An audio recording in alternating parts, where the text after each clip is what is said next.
Hello, I'm Sally Kornbluth, president of MIT, and I'm thrilled to welcome you to this MIT community podcast, Curiosity Unbounded. One of the greatest pleasures of my job is the opportunity to talk with members of our faculty who recently earned tenure. Like their colleagues in every field here, they're pushing the boundaries of knowledge and possibility. Their passion and brilliance, their boundless curiosity offer a wonderful glimpse of the future of MIT. And this podcast is a way to share that inspiration with the world. Today, my guest is Andras Sevcuk. Andras is an associate professor in MIT's Department of Urban Studies and Planning. His research focuses on how urban planning can improve the quality of life in cities, including by encouraging people to walk, bike, or ride public transportation. Andras, welcome to the show. Thank you. So your work looks at sustainable mobility in cities. In particular, I know pedestrian traffic flow has been a key focus for you. Your group has developed models of traffic in cities, studied how we can shape urban environments to encourage sustainable ways of getting around. Can you tell us about that work and why it's so important? Yeah. So transportation is one of these areas that is consuming a huge share of urban energy use, about a third, and also responsible for about a third of all CO2 emissions. Mm-hmm. So we can really not make a big dent in urban sustainability without tackling transportation. And while there's a lot of work going on at MIT and other technical universities on electrifying the vehicle fleet and technology innovations, one of the most powerful things I believe we can do is build cities in a way that naturally makes people want to walk and use transit more. And when we do that, we obtain efficiencies that can be an order of magnitude greater than any marginal technology improvement. So as an example, for instance, when you live in a city like Boston that's fairly dense, historic, and provides opportunities for public transit and walking, an average person emits about 2.5 tons of carbon from mobility every year. If that similar person lives in Houston, Texas, a city that's a lot more car-oriented, then that average person emits about 9.5 tons of carbon per year. Yes. And that's about a fourfold difference. That's huge. And that's purely because of city design, how the city makes us behave. So I'm interested in incentivizing more of that kind of behavior that we get here in Boston. Yeah, and I mean, there's also the health benefits, obviously. Absolutely. As you were talking about ways to make the cities more pedestrian friendly, et cetera, I was also thinking about Boston and the terrible parking. In other words, that's one way to incentivize other systems. It is. Design a city where the parking is really bad. In fact, I think that's one of the key reasons that incentivize folks to come to MIT by transit, biking, and walking is parking's pretty expensive, and as it should be. Yes. It's one of those public goods that oftentimes is far underpriced in American cities. Yeah, that's very interesting. So city design then can influence pedestrian traffic. How does pedestrian traffic actually influence how people develop cities and how people plan for what cities are going to look like? Well, historically, all cities are in some ways walking cities. And we have few left in the world that are still entirely like that, where just automobiles were never introduced. But those are very rare these days, places like Venice, Italy. Yes. And so there's a sort of interaction between land uses and built environments where we have origins, destinations, and attractions between them for daily travel purposes in the city. We all need to get to work or to school or to social meetings and recreational meetings and so forth. And how the land use pattern is structured really induces the demand for different kinds of mobility. If things are far apart and the most logical, rational, and cheapest, comfortable way of getting there by car is, then people will act rationally and drive everywhere. But if a city provides that opportunity of having things close enough and creating pleasant, comfortable, safe experiences, then actually most of us choose to walk. It's a pleasant thing to do. It's just incredibly hard in many cities. So my research has really looked at, well, what are precisely these configurations that actually trigger that behavior? And how can we model that? And we've done a huge amount of modeling on traffic at places like MIT over decades and decades, and not that much modeling on the non-motorized side of things. So I'm very excited about the opportunity to actually take the kind of technical rigor to this domain that's historically been thought of as soft and imprecise. Yeah, that's interesting. I'm wondering, with all of these sort of bike systems that are now commercial where people can, like the Blue Bikes, for instance, where people can take a bike and check it out and bring it back and not have to think about ownership or maintenance, et cetera. Do you have any sense of how that's actually affected, first of all, people's utilization and how people rely on cars or anything else? Have you looked at that at all? To some extent, yeah. But in places that have invested a lot into safer bike infrastructure, places like Cambridge, Yes. bicycling has grown tremendously over the last 20 years. In fact, when I first moved to Boston in 2004, I remember biking everywhere without a single bike lane, and that was normal. Yes. And now when I bike in Cambridge, if I don't have a bike lane, I feel awkward. Right. I mean, I guess it's just the intersections we need to worry about. Right. Yeah. You're absolutely right that oftentimes it's a lot easier to design one on a block, but when things get complicated intersections, people kind of leave it. Exactly. But that infrastructure provision makes a huge difference. And we see in cities around the world, I mean, Paris has had a doubling of bicycling within the last year, roughly. Olympics played a big role in that too. But they have very aggressively, under Anne Hidalgo's leadership, built new infrastructure, and it pays off. The behavior follows. Yeah, that's really interesting. We call it induced demand, induced by infrastructure. So what are sort of your favorite walkable and bikeable cities? Are there cities that are doing a particularly good job of this? You mentioned Paris having, evolved their usage. What other cities are sort of at the forefront of this? I think cities around the world are generally understanding that transportation and land use dynamics are such a big part of sustainability and climate change mitigation that we need to do something about it. Cities that are kind of ahead of the game, I think oftentimes are in Europe and East Asia that have been prioritizing dense transit-oriented development for a long time. In Holland, it's almost like every city, not just one particular place. But many cities have, for instance, Paris has made a big dent in biking, not so much walking, because it's already been extremely walkable because it's one of the densest cities in Europe. Lisbon has made big strides now, Milan in Europe. But in the US context too, many cities are taking it very seriously. Boston has a 2030 plan that is aiming to achieve quite an aggressive shift in mode share. And if you look at any mid-size or even large-size city in America, they have a strategy to incentivize that mode shift into the future. No, that's interesting. My experience in Holland was that everybody, no matter how old, was riding way faster than I could ride. You could see that. Right. That was just so embedded in the culture. It is, yeah. And it's very interesting history to that, too. It wasn't always there. Holland was extremely car-centric in the 1960s and 70s, and there were so many deaths caused by traffic that people protested, especially mothers with prams and strollers whose kids were being run over. And that's the story most places around the world, is that kind of shift in policymaking and social support for sustainable mobility doesn't just come out of nowhere. It comes out of organizing and protest. I'm curious if, thinking about how those places evolved, one is if there's a model for other cities, but the other is, are there pockets of resistance to this? Sure. What does that look like? Is it cities that were already built on an urban sprawl and it's just too hard to kind of back design, or are there other areas of resistance to these sort of arrangements? I think, as in almost all domains of life, it's easiest to keep going the way things have been going. So people don't like change all that much. And that definitely holds for mobility too. Even here in Cambridge, the most recent council elections were pretty much premised on the support for sustainable mobility or not. We had a very tense election here. And in many cities, there have been big public debates about even minor changes. I remember a case out of Manhattan Beach around Los Angeles where there was a huge backlash against the bike lane that was being planned on a road. And I think oftentimes change is really hard to digest, especially if it goes very fast. And cities need to plan how quickly they introduce some of these large shifts. But there's certainly a lot of backlash too, and largely because people are unfamiliar with the alternative. In fact, here in Cambridge too, a lot of businesses are concerned about sustainable mobility. They think that they lose customers if you take away parking in front of them. In fact, most of the research has shown that would benefit. Foot traffic, exactly. It's beneficial. People are much more likely to pop into a store if they bike or walk past it rather than if they drive past it. But I think people generally just haven't seen the alternative, so it's safer to hold on to what you know. Yes. So maybe you can give the listeners and give me an idea of what research looks like in this area. What sort of questions do you actually ask? How do you approach them? What's sort of the methodology to get to the answers? So a lot of my research looks at cities as networks. So we use network science to analyze these land use and mobility dynamics, how land use patterns create demand for mobility. And so, for instance, recently I've been working on a model of pedestrian activity for the city of New York.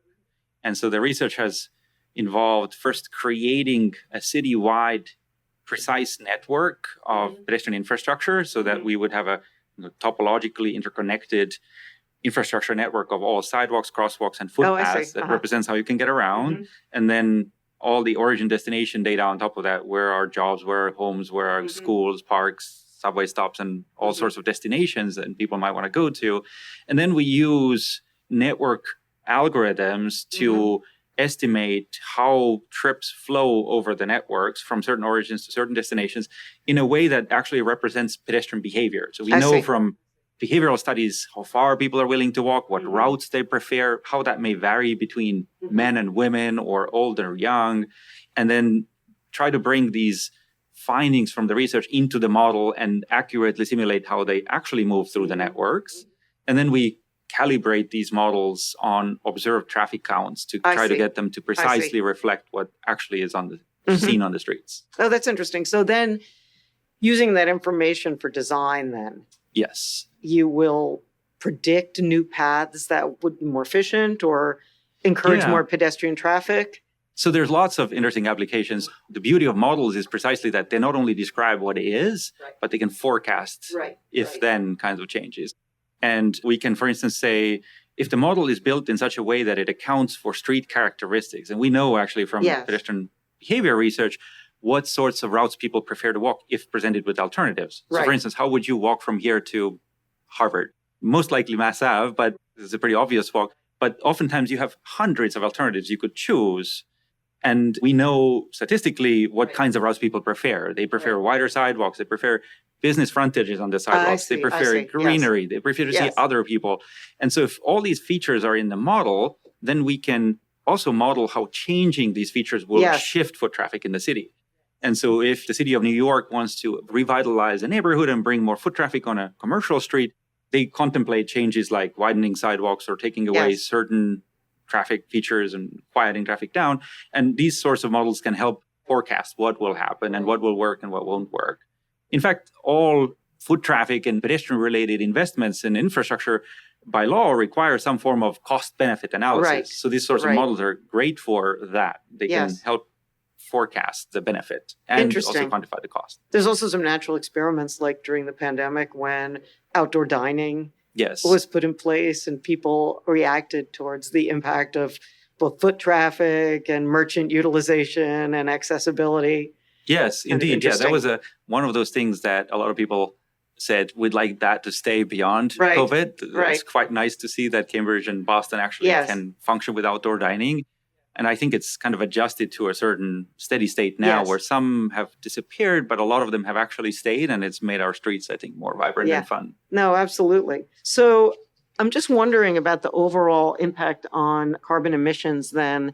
For some of the major cities, you mentioned the difference between Houston and New York, for instance. What do you think the potential upside of this is? In other words, how big an impact could this have if we really could see a shift in major cities to pedestrian, bicycle traffic, et cetera? I'm glad you asked that. I think it's a really critical question. And I would love to see city design as one of the key features in the climate Yes. initiative Yes. at the Institute, because it Yes. plays such a huge role that we Yes. don't usually look at. So a couple of thoughts on that. One is that the sort of sustainable mobility benefits, which I mentioned between Boston and Houston, are fourfold or sometimes even Yes. larger. They don't only pertain to mobility, in fact. The same kind of denser and more mixed-use city like Boston also saves energy from buildings themselves, not just mobility. Sure. And that is also very significant, about a 2.5 times. So an average inhabitant in Houston will spend about 5 megawatts of residential energy per year. And the same type of person in Boston will spend Yes. about 2. That's not only heating, but also cooling. And, Yes, that and the makes fact sense. that in car-oriented cities, buildings are low-rise. They're Mhm. generally all apart from each other with 4 walls and a roof. Yes. That exposes to climate, whether it's heat or cold. Right. It requires mitigation.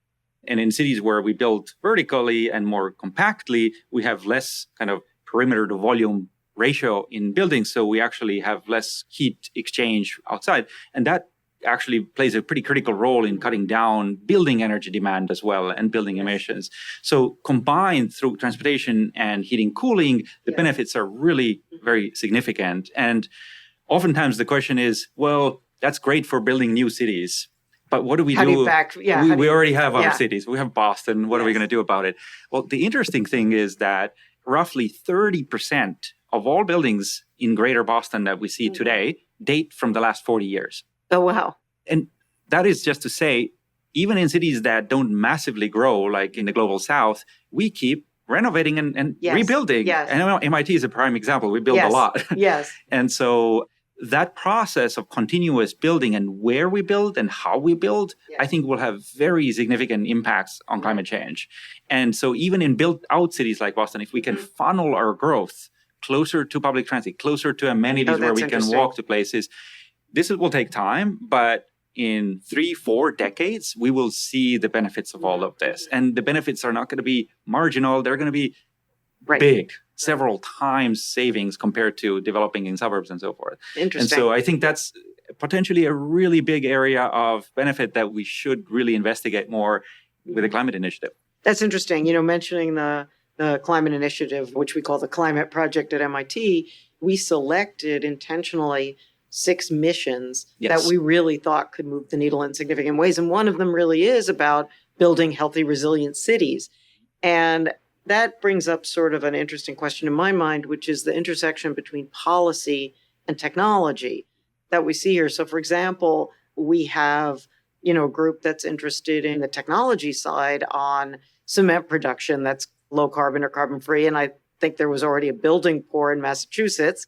And so how can policy sort of direct some of these actions? Like, you have to use these sort of materials, or you have to have a certain, percentage of the city dedicated to pedestrian traffic, et cetera. No, policy is absolutely key when it comes to urban planning and urban development. And there are countless examples of the key influence that has. For instance, we talked earlier about parking and how managing parking can be so effective in mode shift. All the parking we have in buildings today, as is required, is an idea that was introduced in the 1950s. Until 1950s, you did not have to build parking with a building. People would just dump their cars on the streets and somehow get by. And then people said, well, that's public resource. You can't do that. Right. And in 5 decades or so, we've built cities such that there's enormous reservoirs of parking everywhere in private lots and buildings, and they're all interconnected into a seamless system that makes driving very easy. Now, I always use this as an example to say that, what if we did that for pedestrians? What if every project that gets built has to do a little bit for a better public realm for pedestrians? Yes. A little pocket park here or plaza there or a public space here. And if we stitch them together seamlessly and let that process run for 50 years, what sort of a city would we get? And that's a public policy. And parking is a public policy, right? And then I think similarly, we're seeing today how some of these policies are being introduced, but they're also hard. Like Massachusetts has a state law now called the MBTA Communities Act, which requires that every community that's next to rail lines, commuter rail and MBTA rail lines, has to upzone and allow more housing into their areas. Oh, interesting. And especially affordable housing. And if you read the news, it's communities are fighting back and saying that the state has no business telling us what to do. But of course, this kind of low-rise suburban zoning is one of those legacies in Boston that happened after the school busing was required. And this was largely racial undertones. People fled inner cities to the suburbs and then zoned them in such a way that you can't have apartments or multifamily homes. And now we're kind of dealing with the legacy of that. And I think this is on the right track. I think the state should be zoning up around transit so we can finally get cities built around transit. Yes. But it has its own backlashes, like we talked about also with sustainable mobility. Oh, that's really interesting. I mean, it does look like some cities are starting to repurpose parking, for example, like taking away parking lots, taking down parking garages, and using them for the kind of more dense housing. Absolutely, that you're talking about. There's one in downtown Boston right next to Government Center that was for years an eyesore and now is being redeveloped. And I live in Somerville. The city of Somerville is actively actually repurposing parking lots and downzoning parking, which I think is is music to my ears. Yeah, very interesting. I mentioned the pandemic earlier when we were talking about street dining, et cetera, but the pandemic actually led to people leaving the cities, going to the suburbs. And I'm wondering, is that trend continuing? Are people moving back to cities? We see, for instance, not only on individual residential issues, but also commercial buildings, trying to fill up again. We hear a lot here about people working from home, which obviously has pluses in terms of the dense, congested cities, but has other side effects on the workplace. Yeah, Definitely, we saw a very quick shift during COVID towards suburbs, towards places where there was more space. And then as part of that process, we saw a great deal of individual car purchases in the United States. So not only did people shift their residence, a lot more people bought cars. Oh, interesting. And that's the part that makes it really hard to reverberate back quickly because it's a sunk cost. Right. People have bought a new car and they're not going to use it. Right. Whereas we do actually see demand for inner city locations. In fact, a lot of people would live in Boston or in Cambridge. They just can't afford to because the real estate market doesn't provide enough affordable options. It's too expensive. And so even if we see people who want to come back, oftentimes that kind of lifestyle they're now quasi locked into with vehicles prevents that as well. There has been a backswing, though. There's many, not even suburbs, but small towns that packed up with people in COVID who said they had the best year ever in 2020 because all of a sudden everybody was flocking there. Now prices have dropped 50% or more because the same people have left back to the cities. Got it. But we still don't quite have the supply of housing, especially for large housing that accommodates families with kids in central city locations. And that's the key reason why people stay in suburbs oftentimes, because they get the space for cheaper. Right. It was funny. I think I saw a talk, and I hope I get this right, by one of your colleagues, Jinhua Zhao, who was analyzing energy utilization. And I think we all thought that more working from home was in a sense more energy efficient because there was less commuting, et cetera. But it turned out the patterns by which people heated their home versus heated the buildings meant that cities didn't necessarily realize those gains. Oh, that's super interesting. Yeah, I mean, it makes sense to me that if you're two people in a 2,000, even 4,000 square foot house versus a small office. Exactly. That is a shared cost, yeah. So I thought that was kind of interesting. Yeah. I'm just wondering how you became interested in urban planning. Most 10-year-olds don't say, I want to grow up to be an urban planner. I'm wondering what got you interested in this area. So I grew up in Estonia, in Northeastern Europe, and I grew up in public housing, and I think very much relied on the city as a resource. I mean, it was a kind of an experience where everything was in the public sphere rather than the private sphere, the playground, the transportation, the cultural amenities. So I think I got my appreciation for cities somewhat from that experience. I studied architecture as an undergraduate, and I lived in Paris during that time in France. And I think as an undergraduate architecture student, I developed this kind of interest in understanding cities during that time in Paris for a few different reasons. On the one hand, Paris has this amazing urban culture where everyone has an opinion about the city. Yeah. I mean, I went to dinners where people still debate whether they should have allowed the pyramid at the Louvre 30 years after or the Pompidou from 45 years after. Yes. And so the urban culture was sort of, I think, contagious if everybody's interested in questions of city design. And as an architect, the complexity fascinates me. In architecture, oftentimes you have a client, and so long as you satisfy their demands, you can design a building. Like if your client is happy with it, that's usually the end of it, so long as it's in budget. But cities are never shaped by individuals. They're an emergent phenomenon that's a result of complex forces, some of which are economic, some of which are cultural, historic, social, real estates, and all of them together shape cities. And I'm always fascinated by this because we can study cities like people study nature. They're a phenomenon where you try to apply scientific methods to make sense of them. And moreover, we don't just need to make sense of them, we also need to make sense of how could we change things. So they're also forward-looking, and we need to understand how policy shifts or spatial shifts or other kinds of strategies can shift things in the right direction down the line. Yeah, it's interesting. As you were talking, I was thinking about, we tend to think about the differences between cities, but as you think about your comment about complexity, emergent properties, et cetera, given human behavior, I would assume that there's sort of similar underlying properties that are affecting each city. There are. And then there are all sort of variations on the theme. There are, yeah. That's really interesting. I wrote a book called Street Commerce, Creating Vibrant Urban Sidewalks. It's really a book about small-scale business patterns in cities, the kind of street-facing amenities and retail and restaurant types of businesses. Yes. And one of the kind of fundamental questions in the book is that if you actually look at it scientifically, there's huge amounts of commonality. The location patterns of small businesses in cities are, in fact, highly predictable. But yet, when you go to a town, every town is very proud of its unique characteristics. Yes. You go to Keene, New Hampshire, or Burlington, Vermont, or Boston, everybody's very proud of their Main Street. Right. And so I think it's precisely that patterns that are common versus the traits that are unique that makes cities really interesting. And all cities try to kind of deviate from the norm, be special in some ways, but we can understand some of the common forces that shape them in a very predictable manner as well. Interesting. Before we sign off, how do you feel about our own local transit system, the T? Do you think it's getting better? Any advice for sort of easing Boston traffic? I'm very pleased to see the new MBTA general manager, Philip Eng. I think things have totally turned around since his arrival. And I know there's a lot of backlog, a lot of work still needs to be done, but I think things are moving in the right direction at last.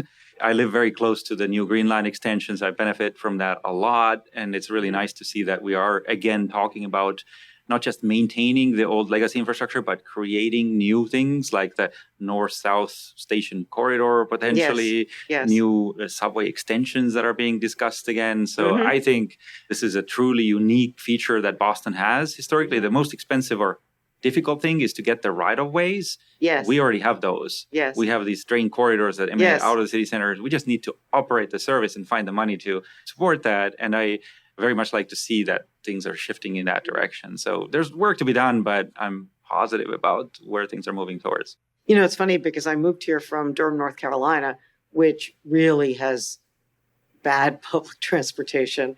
And, you know, even with the inefficiencies I've heard about in the T, I'm so thrilled to be able to, you know, hop on the T and go someplace. Of course, Durham has very good, cheap parking, but the sort of benefits and hearing, as you're saying, it getting better and better, I think it's great. Yeah, it is. Riding. And then people sometimes complain that, you know, it costs the taxpayer a lot of money, it needs to be subsidized, but we need not forget that the driving infrastructure is fully subsidized and has been for decades, and it's no different. So we need to subsidize what makes us better as a society. Right. People need only to think back to the Big Dig. I mean, you know, Boston was years being dug up on taxpayer money. And not just that, the largest state expenditures tend to be infrastructure. So the roads, every single year, the budget goes largely to maintaining our infrastructure. Exactly. Well, this was really fun. I learned a lot in this conversation. Thank you for the initiative. It's such a wonderful experience. To our audience, I hope you've all enjoyed listening to Curiosity Unbounded. I very much hope you'll join us again. I'm Sally Kornbluth. Stay curious.